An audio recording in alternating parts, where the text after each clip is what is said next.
Ang UV moto machine dito sa Belize ay ginagamit 6 na araw. Ito po yung head gapping, head clean, lakas na wiper, natapos head clean. Result eh.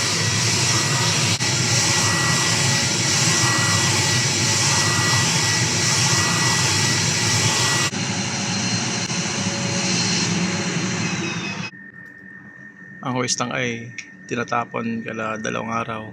Dito naman po yung use namin. Nasa tangke na po. Yung use namin. Ito lang po yung daily maintenance checklist, stock ledger, at dito naman po yung physical inventory. Yan lang po. Thank you.